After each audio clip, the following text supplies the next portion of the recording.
Good afternoon, everybody. I do want to take a couple of minutes to make some announcements that all of you already know, but it's been a few weeks now, and I want to make sure I acknowledge some new additions and well-earned promotions on our press team. You know how much we love to lift our team up here. So Andrew Bates will be taking on additional responsibilities, adding the role of Senior Communications Advisor for Strategic Response to his portfolio. Andrew has been a tireless and talented spokesperson on our team, and in his expanded role, he will have an increased focus on rapid response. Emily Simons has been promoted, as you all know, to Deputy Press Secretary. Emily has been a star leading our Econ War Room work and has grown into a strong leader and mentor on the press team. We are so proud to have her stepping into the role of Deputy Press Secretary and taking on even more. As you all know, some of you have been dealing with her closely on some parts of her new role. In the upcoming days, we'll also be welcoming our former press assistant, Michael Kikukawa, who many of you know. He'll be coming back to the press team as Assistant Press Secretary. Kiku, as many of us know him as very fondly, will be returning to our team from Treasury and taking on Emily's econ portfolio. And lastly, Robin Patterson, who some of you have already been working with, has come over to our team on loan from the Department of Commerce and will serve as Assistant Press Secretary through the spring. She brings a wealth of knowledge and experience to our team, and we are grateful to have her on board. Congratulations to our team on these well-deserved, well-earned promotions. So as you saw this morning, the President announced new action by the Consumer Financial Protection Bureau, CFPB, making clear two types of banking junk fees that cost Americans more than $1 billion annually are illegal, including surprise overdraft fees and bounce check victim fees, which are fees charged to customers who deposit someone else's bounced check. As CFPB Director Chopra said this morning, today's actions are just the beginning. His team is working on future rules and guidance that would take on credit card and other banking fees. The President also highlighted recent actions by the FTC to crack down on unfair and deceptive fees across industries, such as charging consumer fees they never agreed to, or charging mandatory fees with little or no added value, like hotel resort fees or event ticket processing fees. These fees seriously add up. Credit card late fees, overdraft and bounce check fees can cost customers more than $24 billion per year, and these important steps announced today will give Americans, as we say, as the President says, a little bit more of a breathing room. Now, it has been 40 days since the death of 22-year-old Mahsa Amini in the custody of Iran's so-called morality police. We join her family and the Iranian people for a day of mourning and reflection. The President said it at the UN General Assembly, and it remains true. Quote, "We stand with the brave citizens and the brave women of Iran who right now are demonstrating to secure their basic rights," end quote. We are concerned that Moscow may be advising Tehran on best practices to manage protests, drawing on Russia's extensive experience in suppressing open demonstrations. The evidence that Iran is helping Russia wage its war against Ukraine is clear and it is public. And Iran and Russia are growing closer the more isolated they become. Our message to Iran is very, very clear. Stop killing your people and stop sending weapons to Russia to kill Ukrainians. We remain committed to ensuring that those responsible for the brutal crackdown on those courageous protesters are held accountable. Today, we are announcing a joint action between the State and Treasury Departments designating 14 individuals and 3 entities using 5 different authorities, demonstrating our commitment to use all appropriate tools to hold all level of the Iranian government to account.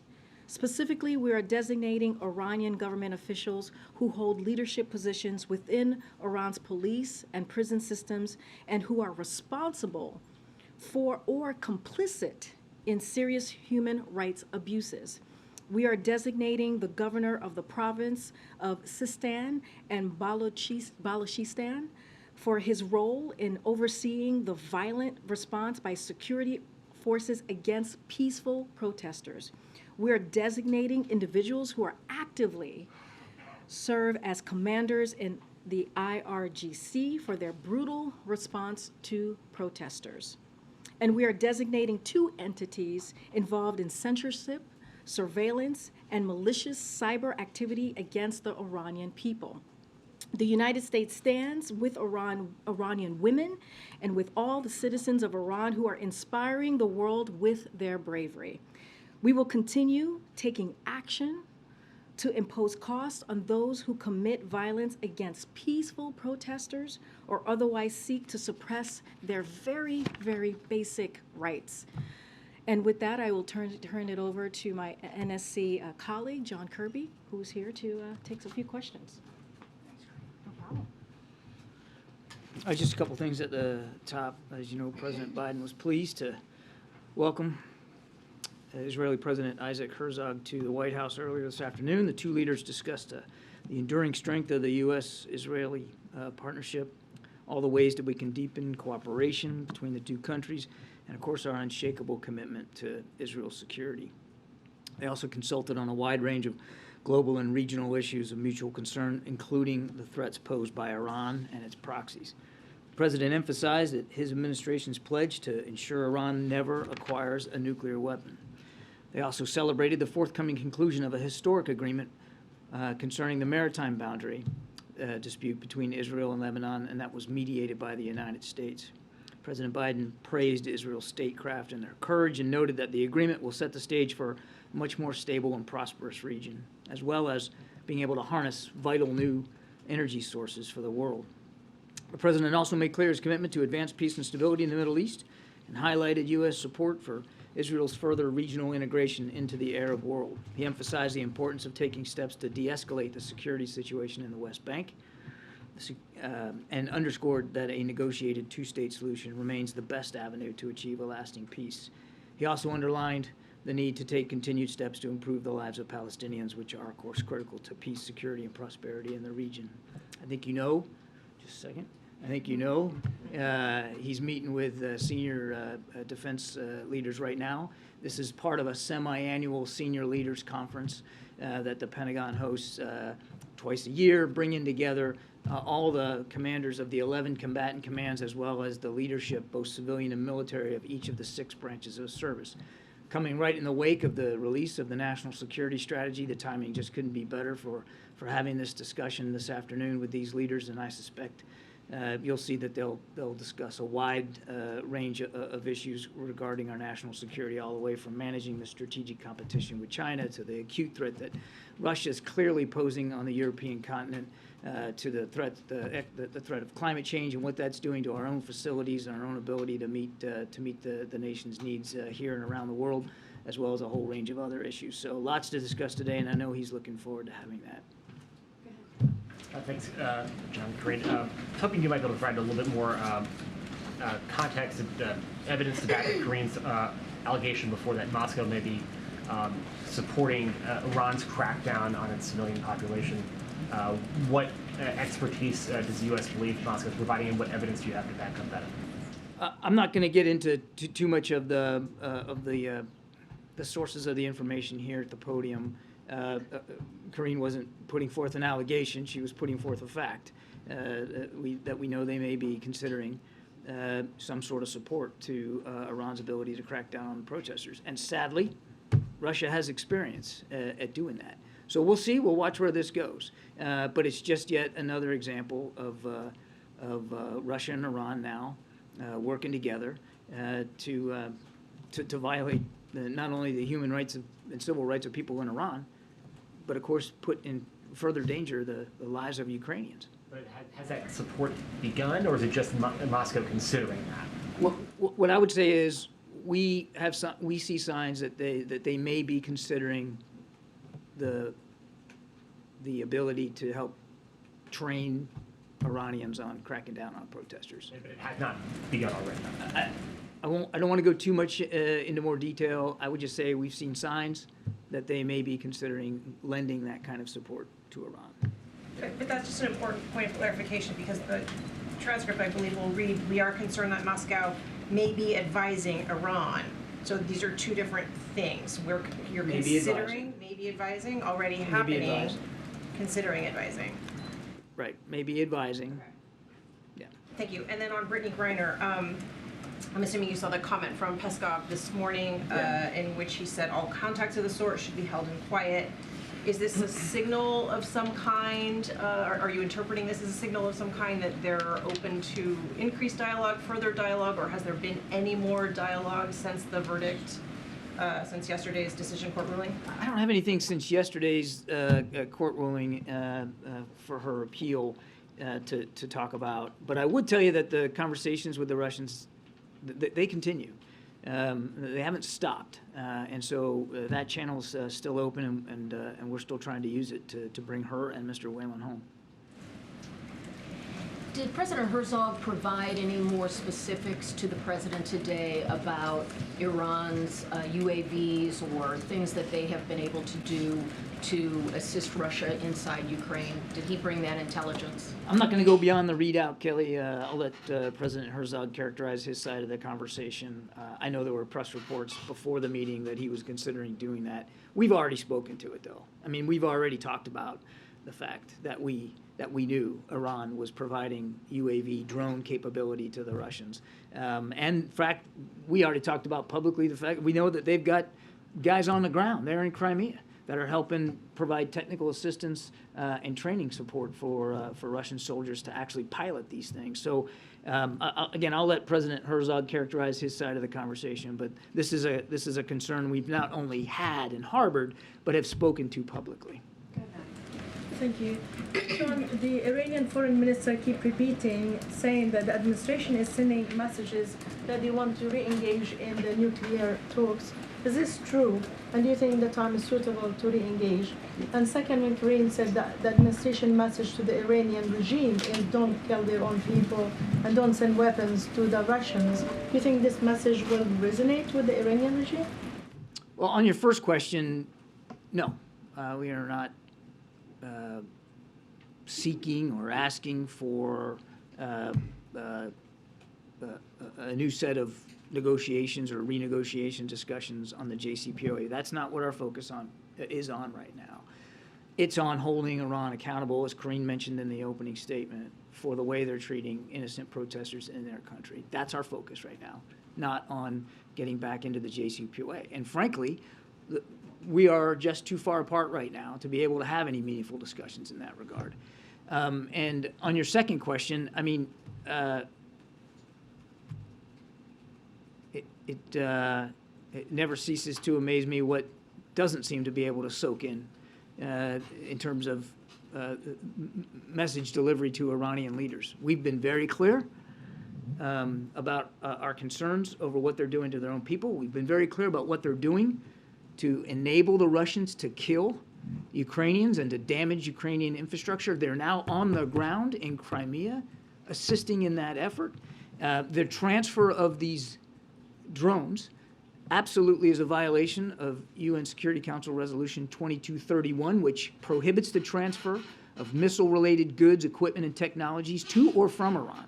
So I don't think we can be any more clear about our concern about what they're doing. And we're going to continue to work with allies and partners and with the UN to see if there's additional ways to hold them accountable. Karine mentioned, just with respect to the treatment of protesters, another 14 now sanctions in place just today. And we're going to continue to stay at it.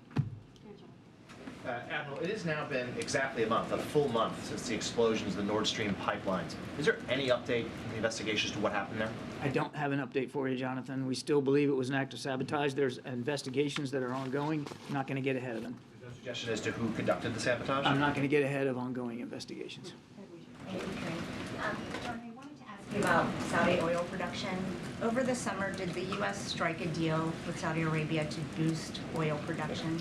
Look, there was, and we talked about it before the trip. that energy security was going to be something the president talked about when we went, that we were having conversations with Saudi Arabia before the trip about better balancing supply and demand.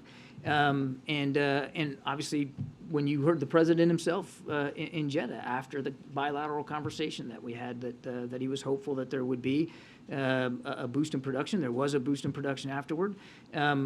What I would tell you is, and I've seen the press reporting on this, there were discussions before the trip, obviously, about a better balance of supply and demand to stabilize the energy market. Of course there was, and we talked about that openly. But this recent decision by OPEC Plus to now cut these 2 million barrels certainly is not, and Karine said this a gazillion times, it's not in keeping with what we believe was the actual mathematical analysis of what needed to be done for supply and demand at a time when supply is the predominant challenge. We didn't believe it was in keeping with that, and it certainly wasn't in keeping with the conversations that we were having. But did those conversations ever culminate in a concrete deal with Saudi Arabia? Did Saudi Arabia ever agree that they would boost oil production? Again, I'm going to go back to what I said before. There were conversations before the trip, as you might imagine there would be, about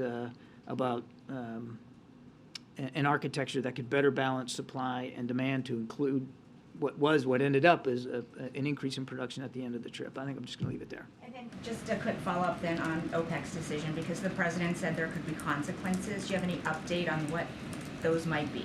No, the president's national security team is taking a look at that right now, internal here to the National Security Council, looking at options, looking at this bilateral relationship with Saudi Arabia and what options we would like to tee up to the president for him to consider going forward.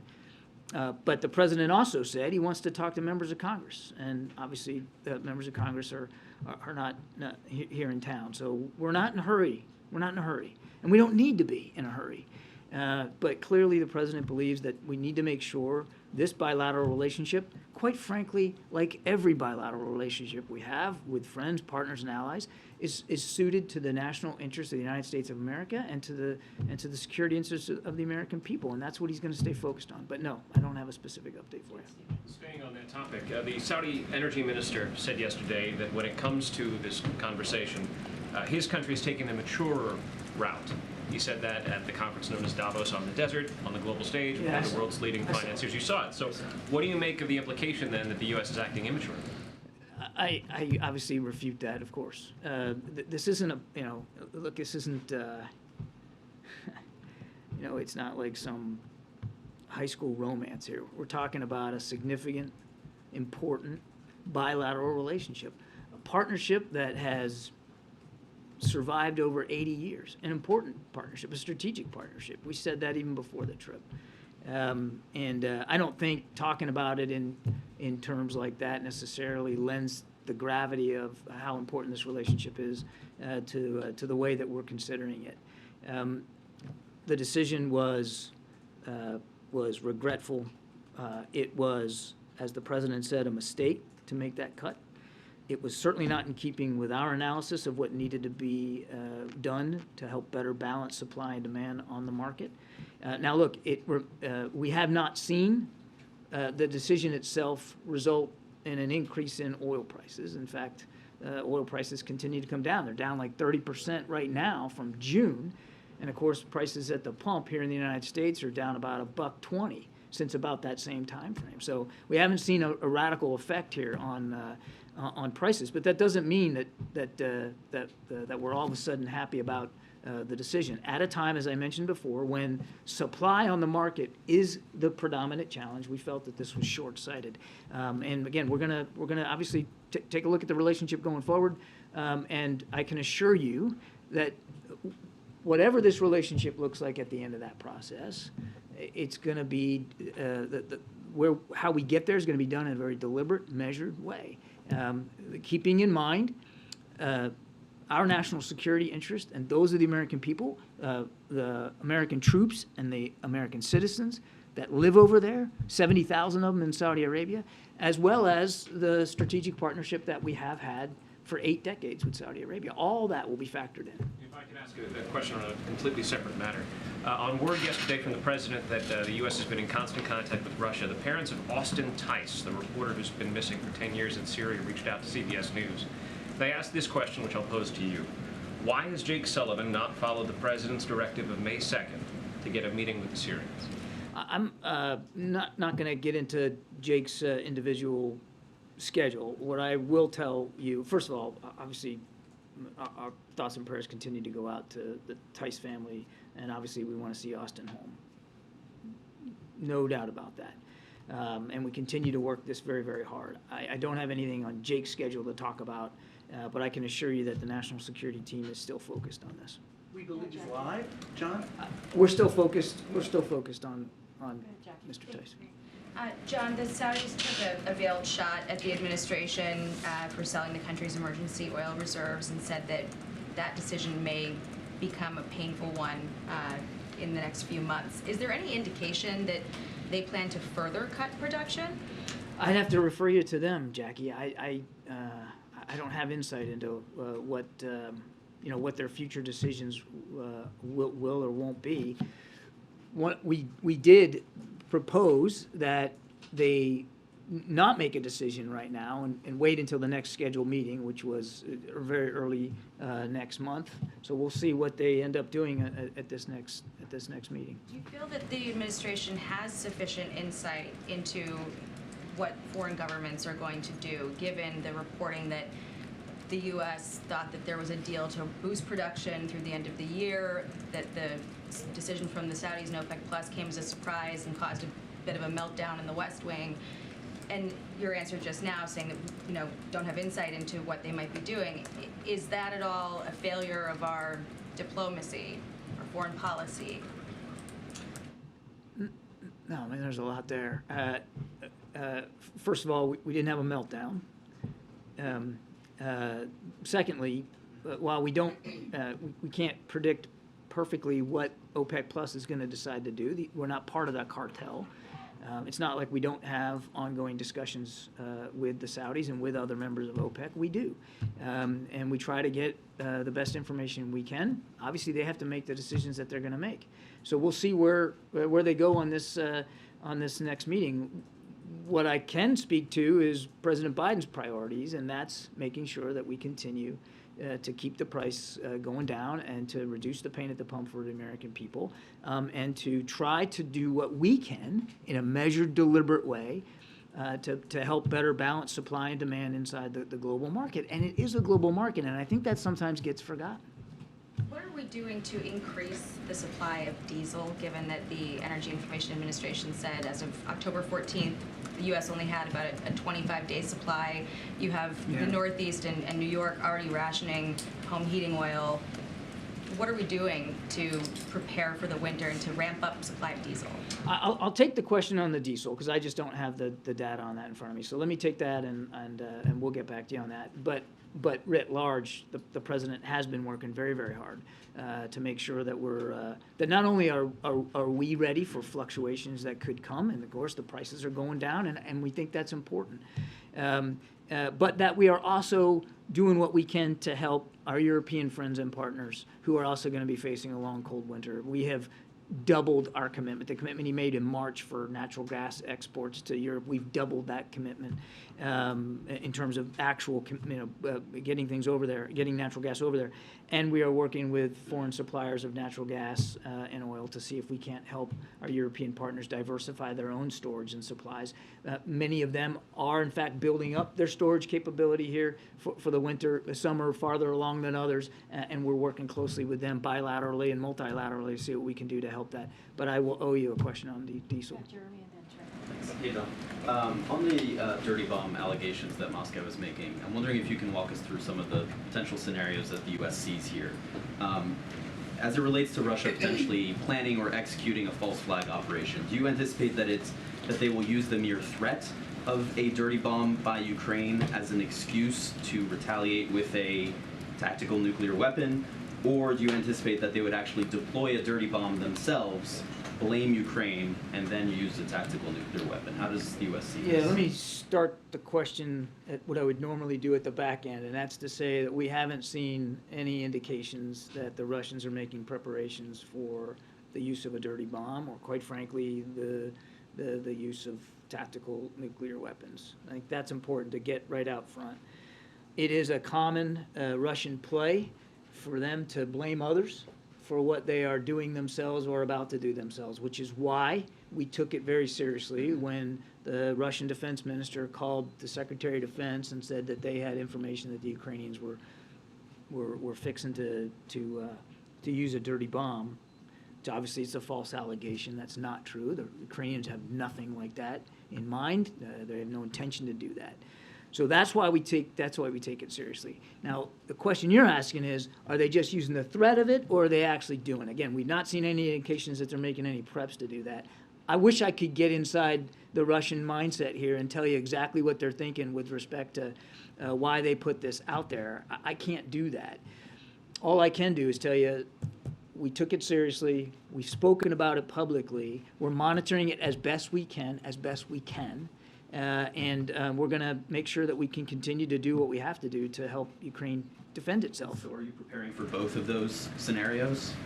We are making sure that Ukraine can defend itself against a range of threats that the Russians are posing inside Ukraine, and I think I'm going to leave it there. And lastly, you've made clear that Russia using a tactical nuclear weapon would be crossing a very significant line. Do you view the use of a dirty bomb as crossing that same line? The use of a dirty bomb would cause significant casualties depending on the size of it, and certainly follow-on casualties as well from radiation exposure. I'm not going to classify it one way or the other, except to say that it would be yet another example of Russia's brutality on the Ukrainian people. Another level of atrocity, if they were to do it, that would have to be dealt with and properly, and they would have to be properly held accountable for it. Does the White House agree with President Zelensky's comments this week that Israel needs to step up its support for Ukraine and specifically to provide air defenses? That's for the Israelis to decide. There's more than 50 some odd nations that are providing some measure of assistance to Ukraine, most of it in the security realm, weapons, non-lethal, money. That Secretary Austin holds the Ukraine contact group meeting now. I think he's had 6 or 7 of them. And here's the thing about it. Every nation that comes to that meeting, they do it on their own terms, and they decide for themselves what they're willing to provide to Ukraine. So not long ago, we were all talking about Germany because there were issues about what Germany was doing or not doing, and Germany has evolved its own contributions over time. We have evolved our contributions over time. I mean, when the war first started, we were all talking about Javelin anti-tank missiles and Stingers, right? Now we're talking about advanced rocket systems and howitzers and air defense capabilities that they clearly need. So the war changes, the capabilities change with it. And every nation state that's providing support to Ukraine, they got to do it on their own terms because they have their own national security concerns they have to look after too. So we're not cajoling, we're not arm twisting, we're not poking. We are asking, and we're holding these Ukraine contact group meetings to provide a venue and a vehicle for our nations to come forward and contribute. But they got to do it on their own. And look, the relationship with, as you saw today, with Israel is very, very strong, unshakable, as we like to say. And we respect that Israel has to make these decisions for themselves. And just to follow up on that, I mean, the U.S. has put billions of dollars into Iron Dome. Do you think that technology that the U.S. has significantly funded should be used in Ukraine? That is going to have to be a decision for the Israeli leaders to make. But for our part, we're going to continue to, we have provided air defense capabilities to the Ukrainians since the beginning of the conflict. We are continuing to do that. We'll continue to look at other capabilities that they might be able to use.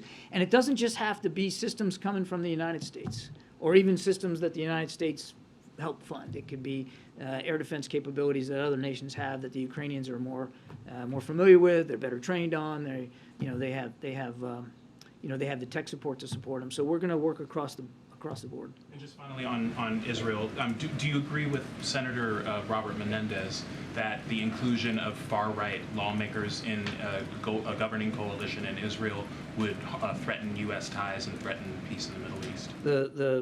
The kind of government that the Israeli people put in place is up to them. It's a democracy. They get to decide that. We're confident in this bilateral relationship and the strength of it. We're confident that no matter who the Israeli people elect, that we're going to be able to work with them going forward because there's an awful lot of shared challenges. Thank you, Karine. Thanks, John. I want to follow up on Trevor's question in regards to Ukraine's request for Israeli air defense system.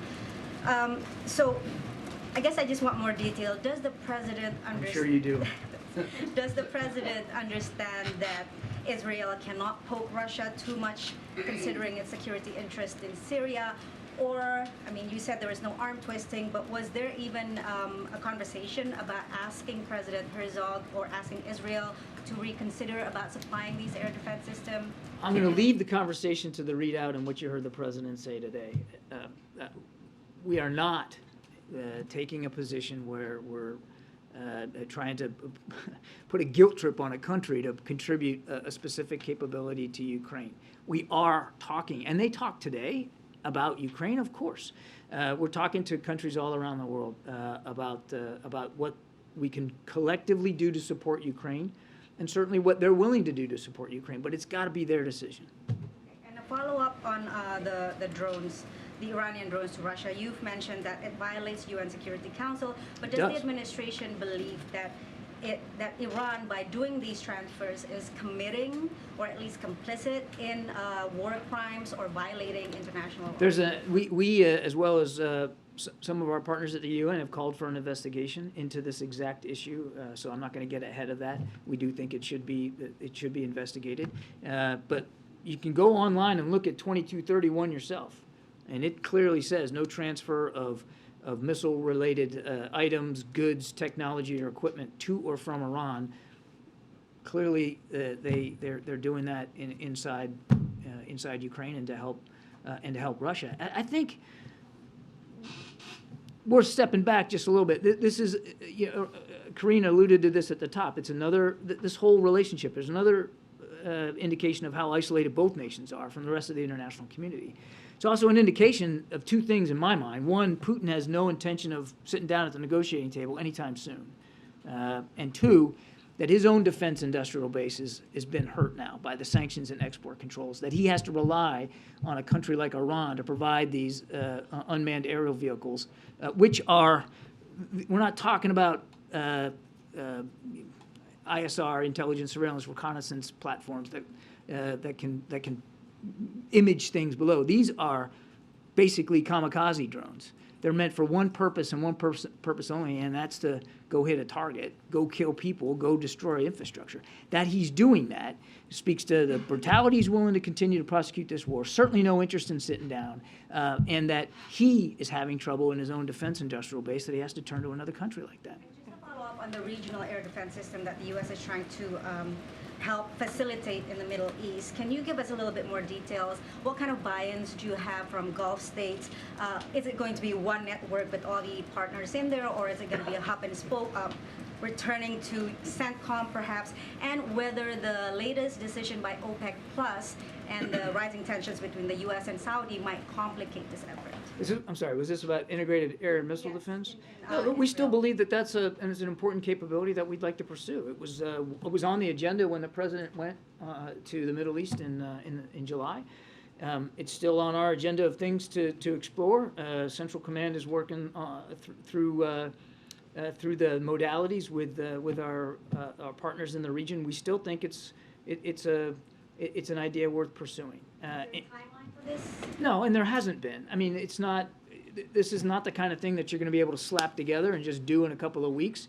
Integrated air and missile defense means netting together a series of sensors as well as kinetic capabilities, interceptors, missiles, and the launchers that put them up into the air, netting all of them together in a coordinated way so that everybody shares the benefit of the missile defense capabilities of your neighbor. And given the fact that Iran's ballistic missile program continues to improve and grow, we still believe there's a lot of merit in that idea. Just to follow up on the Iranian drones, is the U.S. considering additional sanctions over the supply of those drones to Russia, in addition to what was announced today? Well, the sanctions today were really about the way they're treating protesters. You saw, I think it was last week, we did issue some additional sanctions with respect to their provision of these drones to Russia. We're not taking additional sanctions off the table. I don't have anything to announce today, but clearly, if and when we do that, we'll make that public. And to follow up on the nuclear talks, you've said that it's not the focus right now, but does the lack of urgency at this stage indicate that the administration has given up on the talks? Well, I'd push back a little bit on the lack of urgency. What I said is not our focus right now. Our focus is on holding the Iranian regime accountable for how they're treating their own people. And we're just too far apart. I mean, Iran continues to make demands that have nothing to do with the nuclear deal that they want put in there, and we just aren't there. As I said in my opening comments in the meeting that the president had with President Herzog, we reiterated that our commitment, the president's commitment, to making sure Iran cannot achieve a nuclear weapon. Obviously, diplomacy is still the preferred path to do that. We're just not in a position where that's a viable option right now. So I disagree that there's a lack of sense of urgency. We don't want them to achieve this capability, but right now, what we're focused on is the way they're treating their own people. Can I ask you a question? Can I ask you a question about Wagner Group in Africa? A lot of officials, the U.S. officials have been warning that the Russian mercenaries are creating havoc in Mali. I want you to react. Do you understand the void that they are there to fill? Do I understand what? Do you understand the void that's been created for the Malian government to invite the Wagner Group into Mali? I don't have a lot of insight into the Wagner Group's activities in Mali. So I can take the question for you, and we can see if we can get you an answer. I just don't have the insight on that issue. I'll just say, broadly speaking, Wagner Group is very active, of course, in Ukraine. We know that. They're most active in the Donbass region, that northeast section of Ukraine right now. And that they have, and we've talked about this before, I mean, they have been recruiting fighters from North Africa, from the Levant area to aid their efforts on the ground. It's a private military contractor, and they're not above that kind of recruitment effort. But as to what they're doing in Mali, sir, I just don't have that for you. Okay, hold on a second. John is kind enough. He's gonna. I know, but we're gonna get to everyone. Just hold on. You were not called on just yet. Go ahead, Sebastian. Okay, thank you. Can I just zoom out a bit on Ukraine, because we've had a lot of nitty-gritty on which weapon systems and so on. Zooming out, I know you've had this question before, but I think it's kind of a crucial one. The mantra is that the support for Ukraine will go on as long as it takes. I think it's pretty much the wording. Obviously, forever, presumably, is nothing that anybody wants or could ever even plan for. So, does the administration have a clear view of what's going on now and what's being built up is going to end in a Russian withdrawal / defeat, Ukraine victory? If not, what is as long as it takes, where does it go? If you're asking if we can predict the end of this war, what it's going to look like and when, the answer, of course, is no. All I can really tell you is what we see now. Okay, neither side is in a position to sit down and negotiate. I just went through the whole litany of why Putin is clearly continuing to prosecute this war in a brutal, violent way. President Zelensky has said himself that they're focused on their counteroffensive operations. They are not in a position where they want to negotiate. Our job, our role here is to make sure that we continue to support Ukraine in the field so that if and when it comes to the table, President Zelensky is also able to succeed in his negotiations. He gets to determine He gets to determine when that is. He gets to determine what success looks like. And he gets to determine what he is not willing to negotiate with the Russians. But we're just not there yet. So our focus is on making sure he's got the tools and capabilities he needs to succeed on that battlefield, because that battlefield success will, no question, have an impact on the if and the when and the scope of any negotiations going forward. And yes, we've said as long as it takes. Quite frankly, we'd like for as long as it takes to be 420 today, right? It would be great if it ended now, but it ain't. And until it does, we've got to make sure that we're postured to help Ukraine. All right, we're going to try and take as many as we can. Just to sort of follow up on kind of the conversations you've been having about Russia and Iran, is the assessment then that that relationship has grown closer since the invasion of Ukraine? I think it's hard to argue that it hasn't, at least from a tangible perspective, in terms of the transactional nature of this, it's hard to argue that it hasn't grown closer. Thank you, John. Two questions. First of all, regarding the, God forbid, deployment of a dirty bomb against Ukraine, I'm sure the administration would hold Russia accountable, except Russia's not going to own up to it. They've been fighting this proxy war since 2014. Most of the attacks taking place in the Donbass, Russia was like, hey, it's got nothing to do with us. Same with the attack on the Nord Stream pipeline. If we don't know who is behind the attack, how are we able to hold anybody accountable? First of all, there hasn't been one, and we don't want to see one. All I can tell you, and that's a very hypothetical question. All I can tell you is we're monitoring this as best we can. We know that the Ukrainians are not planning, are not thinking, are not preparing for the use of a dirty bomb. We know it's a part of the Russian playbook. Again, as I said to Jeremy, to blame others for that which you're going to do yourself, which is what gives us concern. We're going to watch this as best we can. I can't tell you with perfect specificity that should one get used, we're gonna know the time and the place and the size, and that we're gonna be able to have forensic evidence right on the ground about where it came from. But we're going to treat it seriously, and we're obviously to the degree Russia needs to be held to account for that kind of activity, we'll do that. You said the Ukrainians are not preparing for that right now. That's right. Okay, my second question is, has the administration been tracking the UN's inquiry into, UN Commission inquiry into Israel's little war with Gaza last year, and the condemnation that went only against Israel, not against Hamas? And is that something you're prepared to comment on? I don't have a comment for you on that today. All right, Brian Toulouse, and John is kind enough to stay a little bit longer. We're going to move the 4:30 backgrounder, so folks can... Thanks, Karine. Thanks, John. Just to follow up to last week when we spoke, on Ukraine and the dirty bomb, we both know those things can be very hard to detect if it's brought to the front.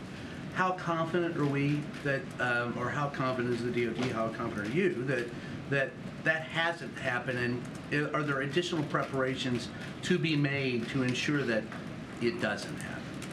I'm confident that we're monitoring this as best we can, and I say as best we can on purpose, because it's not perfect.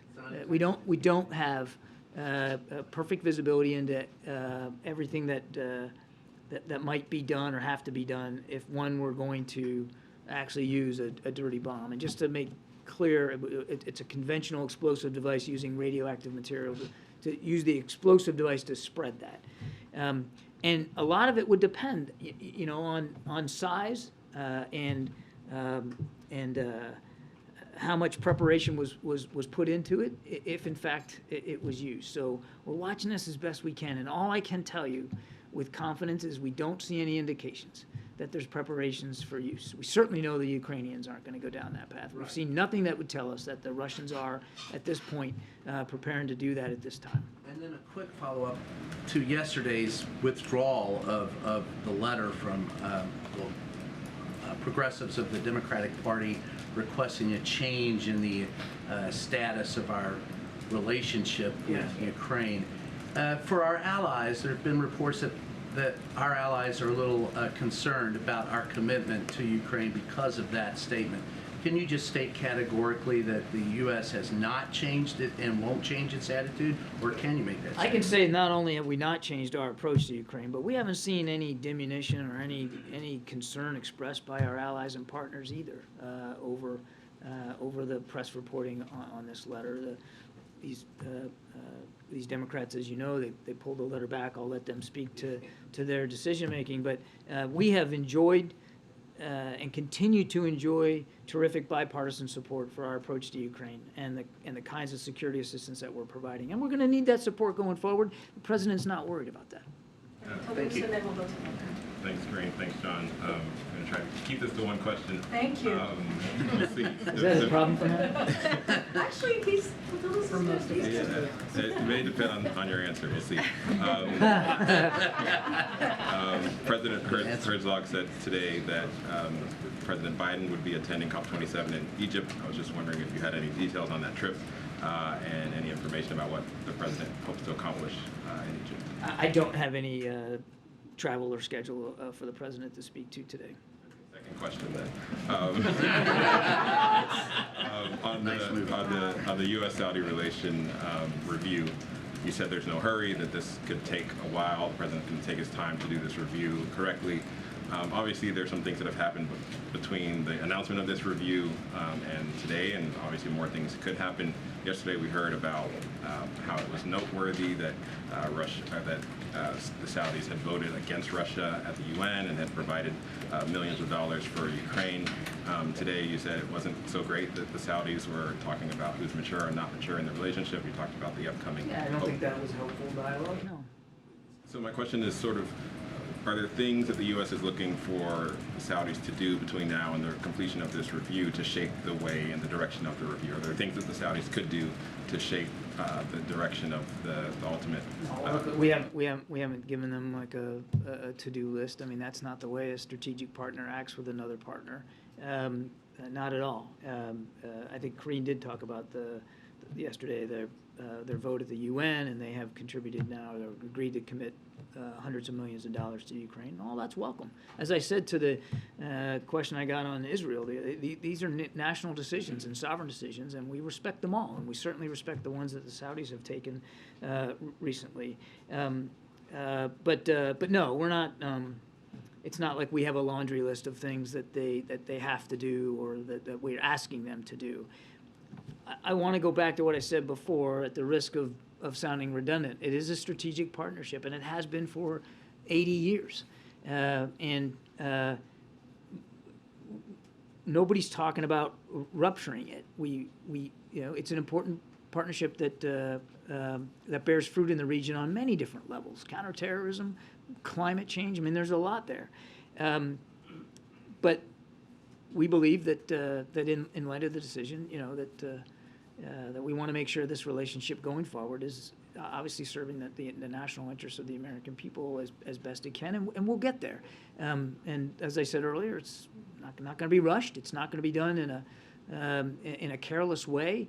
We'll look at this very, very deliberately over time, and in consultation with members of Congress. But no, there's not a list. Three more, and then we'll let John go. Thank you, Karine. So I've got a question about Saudi Arabia and a question about China. On Saudi Arabia, U.S. citizen Saad al-Mahdi, who's imprisoned for a series of tweets he sent, his son told me that President Biden, quote, sold my father for oil by prioritizing gas prices over his release.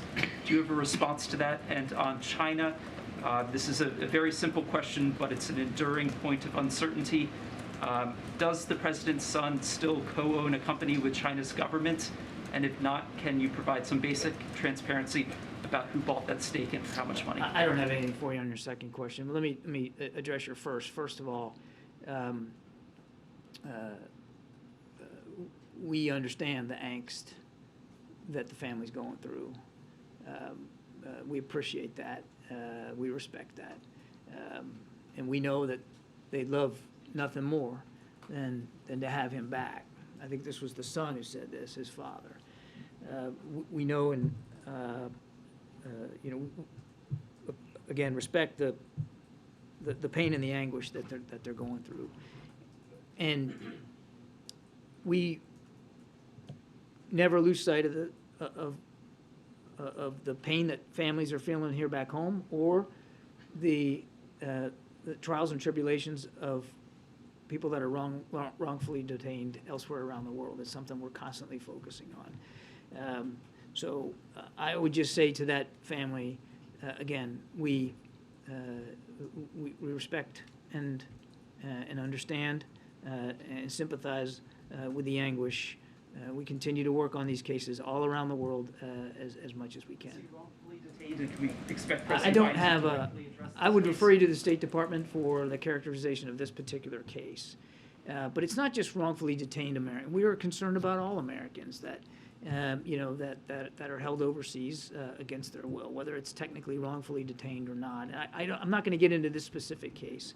I would just say to the quote that you read from this individual, we appreciate and respect the anguish that the family's going through. It's never far from our minds, and we work as hard as we can to get these cases resolved. Publicly mentioning this, he of course did not mention it publicly when he went to Saudi Arabia in July.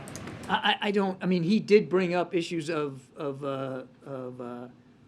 human rights. It was like the first thing that he brought up in the bilateral discussion.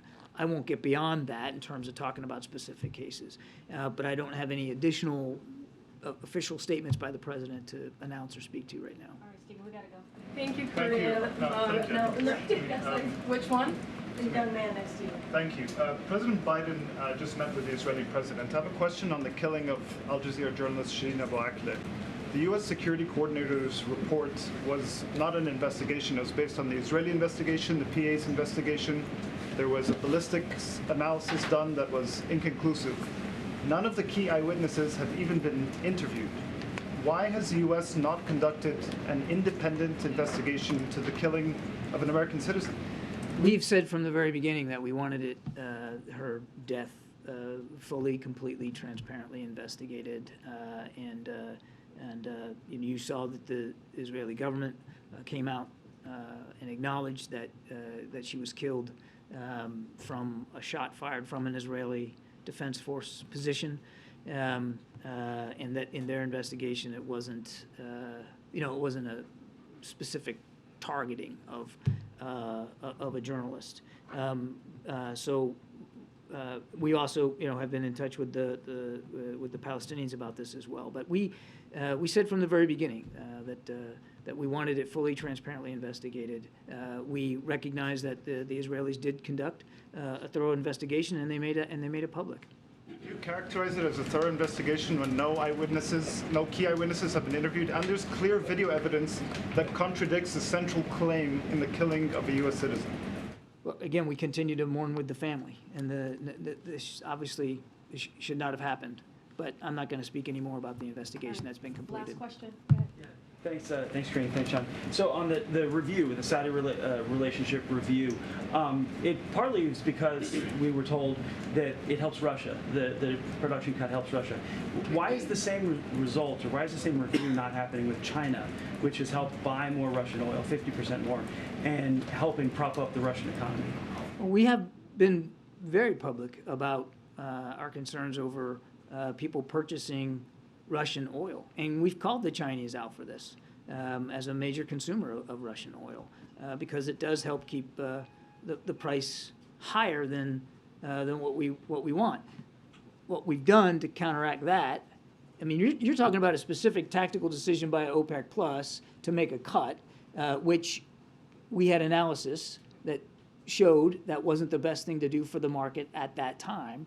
And that we did believe benefited Russia. We have been no less transparent or candid about talking about our concerns over Chinese purchases of Russian oil on the market, which also helps keep that price up. Which is why we are working with our European partners to try to get a price cap in place for the Russian oil on the market, so that Mr. Putin can't profiteer off it anymore. Is there a review of the relationship between U.S. and China? I don't have an announcement of a review of the relationship. These are literally apples to oranges you're asking us to compare here. We have, I mean, take a look at the national security strategy, which we just released a couple of weeks ago. Makes it pretty clear how we feel about the bilateral relationship with China. It's a strategic competition, a competition that the president believes the United States can win, and there also present specific threats and challenges in the Indo-Pacific region that we have to make sure that we're ready for, and we're not bashful about talking about this very complex relationship with China. There are things that we believe we can and should cooperate with them on. Climate change is a good one, and they're the ones that pulled back the bilateral discussions that we were having at a working level on climate. They're the ones that pulled back on some of the military bilateral working level conferences and forums that we had. So there's tension in this relationship. We believe we can manage that tension. We believe we can succeed in this strategic competition. And again, I would point you to the national security strategy, which I think lays it out perfectly clear, how we look at this bilateral relationship and, with or without a review, how we're going to manage that relationship going forward. Thanks, everybody. Appreciate it. All right, thanks, John, for your time. Appreciate you. Okay, we have about 15 minutes, so Zeke, you want to kick us off? Karine, did the president watch last night's Senate debate in Pennsylvania? I knew you were going to ask that question. So I actually tried to get an answer for you. I went to the Oval, but the president has had a very busy morning, as you all know, with the Israeli president he's hosting who's in town. And so I was not able to get an answer on that, if he was able to watch the debate last night. But I do want to be careful. I'm not going to get into political matters from here.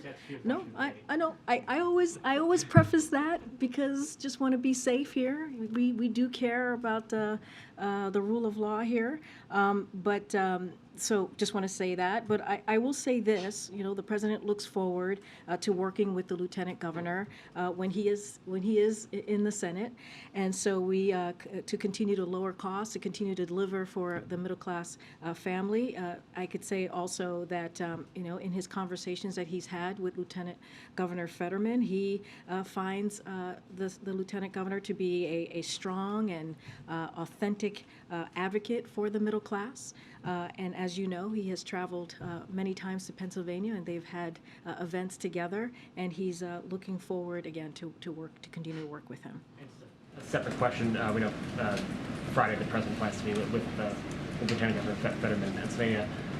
It's also the first day of early voting in Delaware. The last time there was an election in Delaware, the president had to make a last-minute trip up there to vote in the primary at some significant taxpayer expense. Does he plan to vote early or on election day?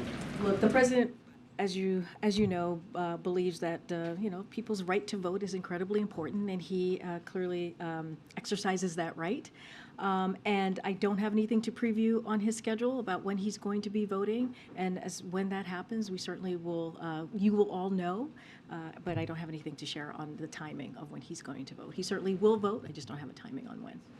And just a really quick follow-up to Zeke's question.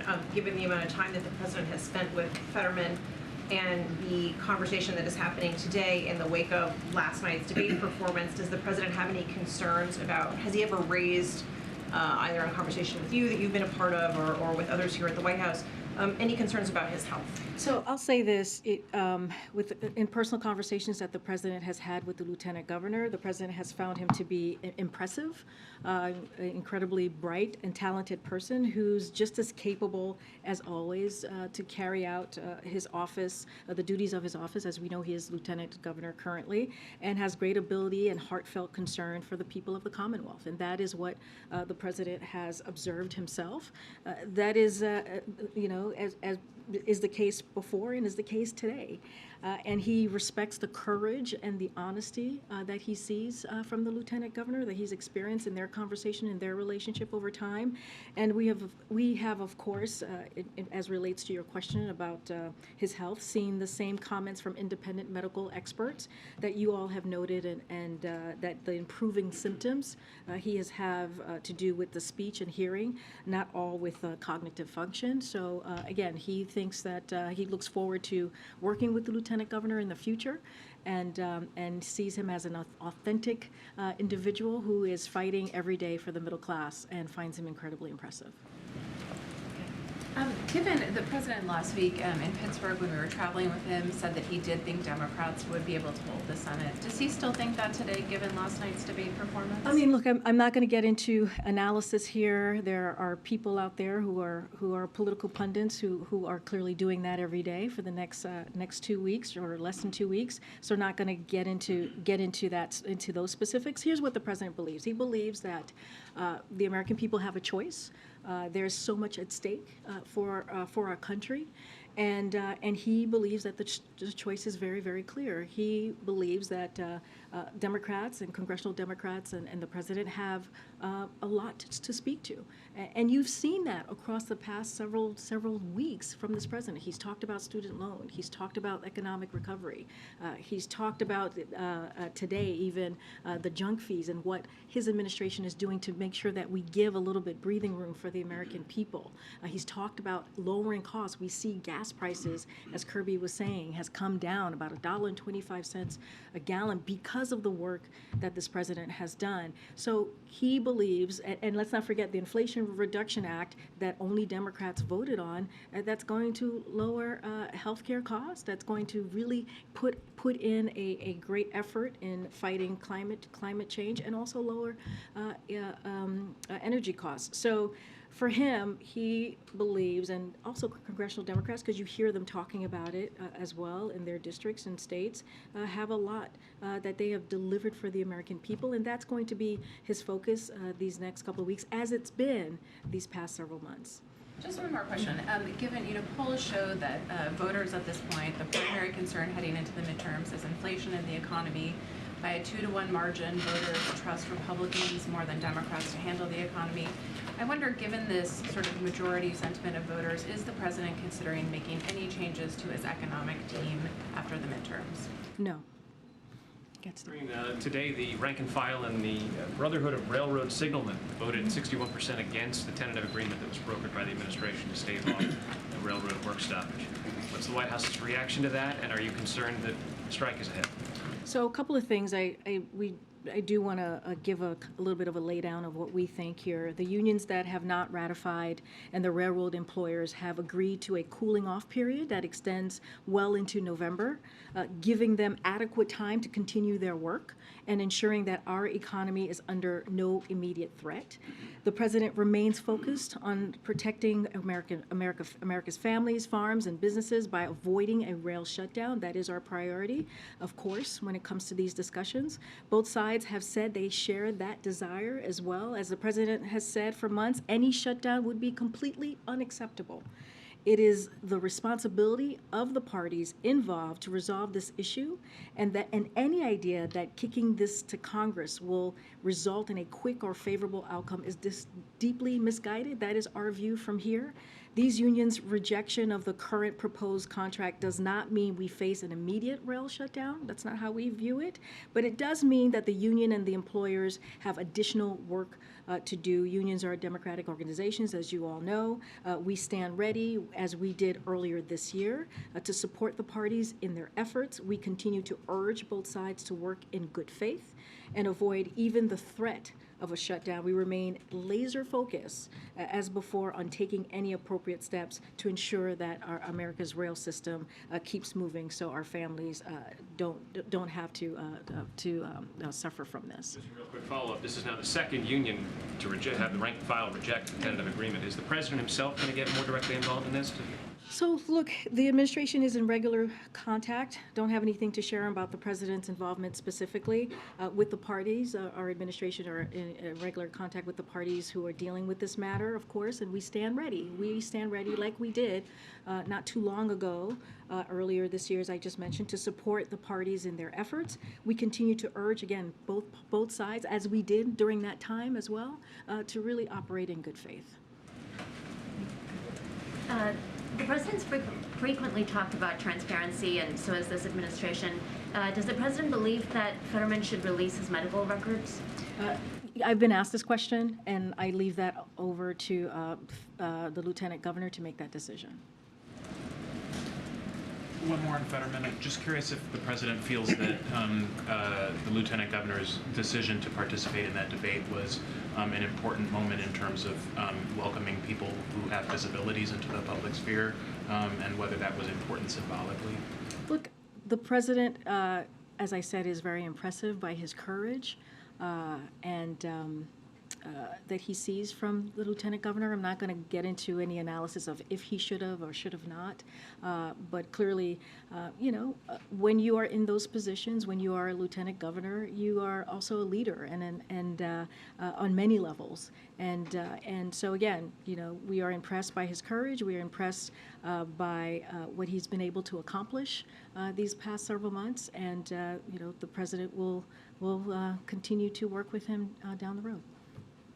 Thanks, Karine. I wanted to ask you about Leader McCarthy's comments that a Republican majority would not write a blank check as it relates to Ukraine aid. My colleagues are reporting that McCarthy has been reassuring Republican lawmakers that his comments about Ukraine aid, that he wasn't planning to abandon Ukraine aid and that he was simply calling for more oversight of federal dollars. I'm wondering if the administration accepts that interpretation, or if you have any comment on it, and also whether McCarthy or his office have reached out, or if you've had any conversation with them about the future of Ukraine aid. So I'm just going to repeat what the president said when he was asked this question, because I think he touched to the question that you're asking me. He said he understands why people have concerns. The cost to support Ukraine is great, but also we have to understand that because of our support for Ukraine, it is a lot bigger than just Ukraine, right? We're talking about a democracy. We're talking about Ukrainians who are fighting for their freedom. We're talking about an unprovoked war that was started by President Putin. And we all understand that. Our partners, our allies understand that, and congressional members understand that too. Because remember, the support that we have seen has indeed been bipartisan. And just to continue what the president had said, he said it's about supporting NATO and all of Europe. It's about making sure that Putin is not able to succeed through his brutal actions. And our support for Ukraine will remain strong until the end of this war. So we are committed to supporting Ukraine during this time, and we are impressed by their bravery, and we're going to do everything that we can to continue to give them that assistance. Just given the significant possibility that Republicans will retake a majority in the House, have there not been any conversations between the White House and Leader McCarthy's office about the future of Ukraine aid in the wake of those comments? So I'll say this, I don't want to get too much into hypotheticals from here, but I'll say that we have kept that line of communication open throughout these past several months with congressional members. Remember, this is a bipartisan effort, and we appreciate the bipartisan effort, and that's what we will continue to work towards. Go ahead, Kelly. Was the White House in any way surprised by the performance of the lieutenant governor in the debate? I know that people here, including not just the president, but others have been in touch with him. But was there any surprise in terms of how he performed, given the auditory processing, given the high profile of the evening and that sort of thing? Was it a surprise to the White House at all? So look, it's been a busy day. As you know, you guys have been watching the president. He gave a speech on junk fees, which is going to be incredibly important to the American people, saving American people $24 billion. So that was something that he was certainly focused on. The Israeli president is here, who he's hosting, as you all know. So it's not a conversation that we are currently having here internally. But I will remind you that the president was just with Lieutenant Governor just last week, I think a week from today, when we were in Pittsburgh, and the president talked about the bipartisan infrastructure legislation, how it was able to really help to rebuild the Fern Hollow Bridge. As we remember, back in January, fell, really just collapsed, and thank goodness no one was severely hurt. And because of the work that this president has done, we're able to rebuild that bridge in a year's time. And so, or just under a year to be exact. So that's kind of our focus. Our focus is how we're going to continue to do the work that we have been doing for the past several months. Again, the president, in his personal conversations with Lieutenant Governor, he finds him to be an authentic, really brave individual. Do you need to have any additional captioning service or anything like that to help facilitate that conversation? Well, with you the guys, president? I mean, you guys saw him. I think some of your colleagues were there when we went to Philadelphia to the fundraiser, and so your colleagues were there, and so they could speak to that themselves. And so, you know, I'm not gonna get into what he shouldn't do, not do, medical. That's not my place to do. That is for the Lieutenant Governor to answer on his own for himself. But again, the president looks forward to working with him down the road. On student loans, I was wondering, is the White House making any preparations for the possibility that the Court of Appeals could block President Biden's student loan debt forgiveness? So right now, as you know, I've talked about this a few times. When we look at what has occurred with the court, it is a temporary court order, as you all know, and I've talked about this earlier. The Eighth Circuit's temporary order does not prevent borrowers from applying for student debt relief at studentaid.gov, so people should go there, studentaid.gov again, and we encourage eligible borrowers to join the millions of Americans who have already applied. But the order doesn't prevent the Department of Education from reviewing these applications and preparing them for transmission to loan services. It is also important to note that the order does not reverse lower court's dismissal of the case or suggest that the case has merit at all.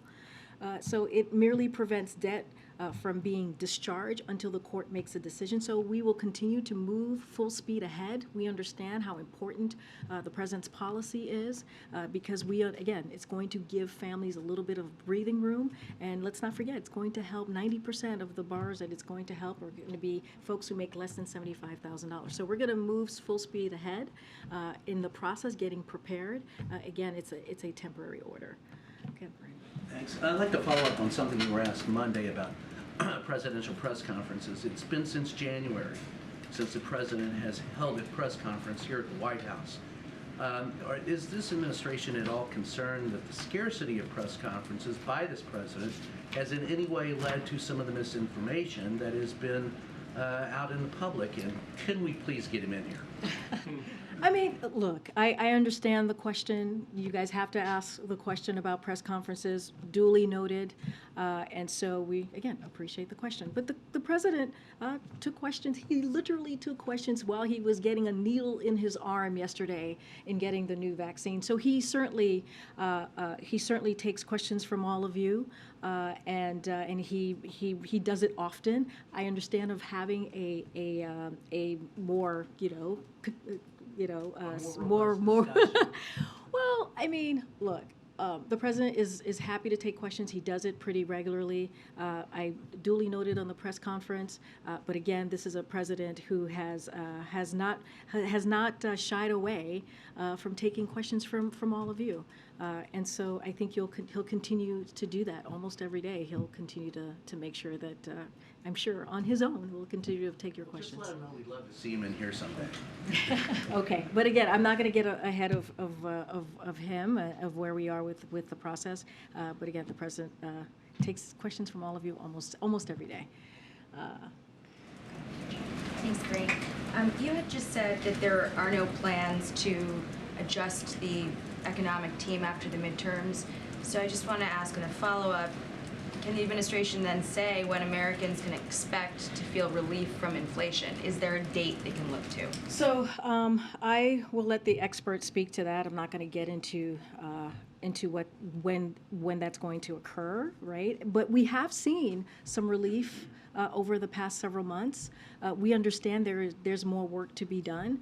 But look, the president has been laser focused on doing the work every day to lower costs for the American families because he understands what inflation is doing to American workers, American families, and so he's going to continue that work. I just talked about gas prices. That has gone down about $1.25 a gallon for the past several days. It's going to continue to go down. That is saving American families about $130 per month. That matters.